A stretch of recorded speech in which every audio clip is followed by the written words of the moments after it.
Hi friends, అందరికీ నమస్కారం అండి. రాష్ట్ర ప్రభుత్వ ఉద్యోగులకు సంబంధించి నేడు తాజా సమాచారం అండి. ఈ వీడియోలో వచ్చేసి 2 నుంచి 3 అప్డేట్స్ అయితే రావడం జరిగిందండి.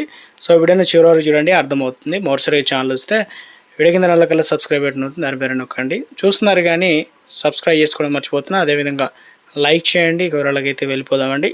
మొట్టమొదటి అప్డేట్ అయితే రావడం జరిగిందండి ఉద్యోగులకు సంబంధించి. ఇందులో వచ్చేసి ముఖ్యంగా ఉపాధ్యాయ విద్యారంగ సంస్థలు ఏదైతే ఉన్నాయో పరిష్కారం కోసం ఆగస్టు 1న చలో హైదరాబాద్కు తెలంగాణ ప్రాంత ఉపాధ్యాయుల సంఘం అనేది తపస్సు పిలుపు అయితే ఇవ్వడం జరిగిందనమాట. ఎందుకంటే రావాల్సినటువంటి పెండింగ్ బకాయిలతో పాటు ఉద్యోగులకు రావాల్సిన 5 డిఏలు అలాగే ఉన్నాయని చెప్పేసి పిఆర్సీని వెంటనే అమలు చేయాలని, అదేవిధంగా 51% ఫిట్మెంట్ను కూడా పిఆర్సీని ప్రకటించాలని, సో సిపిఎస్ను వెంటనే రద్దు చేసి పాత పెన్షన్ వర్తింపజేయాలని, మోడల్ స్కూల్ టీచర్లను పాఠశాలలో విద్యలో విలీనం చేయాలని చెప్పేసి 0-10 పద్దు వేతనాల సంబంధించి చెల్లించడం వంటి 15 డిమాండ్లతో ఈ కార్యక్రమం అయితే నిర్వహించడం జరుగుతుందని చెప్పేసి తెలియడం జరిగిందండి.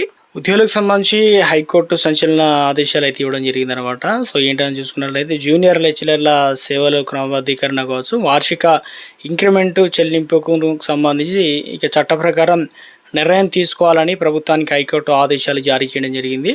సో ఇందులో 2 నెలల్లో సర్టిఫికేట్ వెరిఫికేషన్ కూడా ముగించాలని స్పష్టం చేసిందనమాట. 714 మంది దాఖలు చేసిన పిటిషన్లో విచారణ అయితే ముగించడం జరిగింది. ఇందులో సత్వర ఇంక్రిమెంట్ సంబంధించి ఇతర ఆర్థిక ప్రయోజనాలు మంజూరుకు కూడా ఆదేశాలు ఇచ్చినట్లు, సర్టిఫికేట్ల ధృవీకరణ పూర్తయిన తర్వాత చట్టాలు, సేవా నియామకాలు, అదేవిధంగా ప్రభుత్వ ఉత్తర్వులు అనుసరించే క్రమబద్ధీకరణ ఇంక్రిమెంట్ చెల్లింపులపై సముచిత నిర్ణయం తీసుకోవాలని విద్యాశాఖను సూచించినట్లు. సో అదేవిధంగా ఎందుకంటే ప్రభుత్వం 2023 మే 1న జారీ చేసిన 19, 20, 21 జీవోల ప్రకారం తమ సేవలు క్రమబద్ధీకరించిన వారికి ఇంక్రిమెంటేషన్ మంజూరు చేయకుండా, ప్రొటేషన్ కూడా ప్రకటించకుండా చాలా కాలయాపన చేస్తున్నారంటూ హన్మకొండ జిల్లాలో ఆత్మకూరు ప్రభుత్వ జూనియర్ కళాశాల జూనియర్ లెక్చరర్లు బూరా విజయ్ మోహన్ సహా 714 మంది హైకోర్టులో పిటిషన్ దాఖలు చేశారు. ఈ పిటిషన్ జస్టిస్ కాజా షరత్ ధర్మాసనం సోమవారం అయితే విచారణ చేపట్టింది. సో వెంటనే ఇంక్రిమెంట్లపై నిర్ణయం తీసుకోవాలంటూ సర్కారుకు ఆదేశాలు అయితే జారీ చేయడం జరిగిందనమాట. మరో అప్డేట్ అయితే వచ్చిందండి. ఇందులో వచ్చేసి రాష్ట్రంలో హోంగార్డులకు సంబంధించి ఎస్పీఏ ఉత్తర్వులను అమలు చేస్తూ ఉద్యోగ భద్రత కల్పించాలని, పెండింగ్లో ఉన్నటువంటి కారుణ్య నియామకాలు, యూనిఫామ్ అలవెన్స్, ఇతర సమస్యలు పరిష్కరించాలని చెప్పేసి సోమవారం డీజీపీ రాష్ట్ర హోంగార్డుల సంక్షేమ సంఘం వినతి పత్రాన్ని అయితే డీజీపీకి అందజేయడం జరిగింది. హోంగార్డుల సంక్షేమం కోసం రాష్ట్ర సంఘం అధ్యక్షులు ఉప్పాల అశోక్ తదితరులు అయితే కలిసి వినతి పత్రాన్ని అయితే అందజేయడం అయితే జరిగిందనమాట. దేవాదాయ శాఖలో డిజిటల్ పాలన మంత్రి కొండా సురేఖ లేటెస్ట్ అప్డేట్ అయితే తీసుకురావడం జరిగిందండి. మరో అప్డేట్ ఇచ్చారండి. ఇందులో వచ్చేసి ట్రైనీ ఐపీఎస్ ఆత్మహత్య అనేది నాటకం అన్నమాట.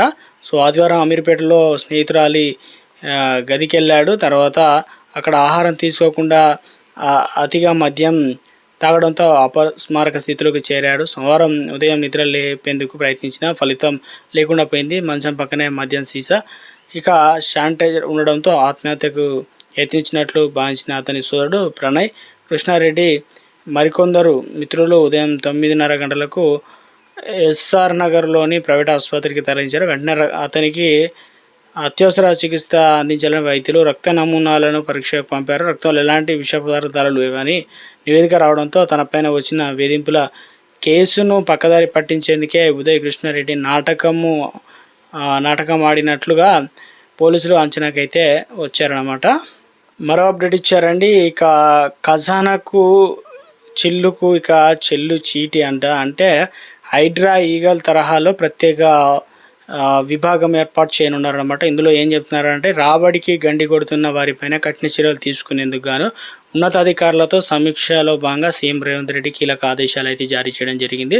రాష్ట్ర ఖజానాకు ఆదాయం సమకూర్చే శాఖల్లో అక్రమాలకు పాల్పడుతున్న వారిపై ఉక్కుపాదం మోపాలని ముఖ్యమంత్రి రేవంత్ రెడ్డి నిర్ణయం తీసుకున్నారన్నమాట. ఇందులో వచ్చేసి భూములు, నీటి వనరుల పరిరక్షణ ఏర్పాటు చేసిన హైడ్రా, మాదక ద్రవ్యాల నియంత్రణలోనూ సో ఈగల్ మాదిరిగా ఆదాయాన్ని సమకూర్చే శాఖలో లీకేజీలను అరికట్టడానికి ప్రత్యేక ఎన్ఫోర్స్మెంట్ విభాగం నెలకొల్పాల్సిందని ఆదేశాలు జారీ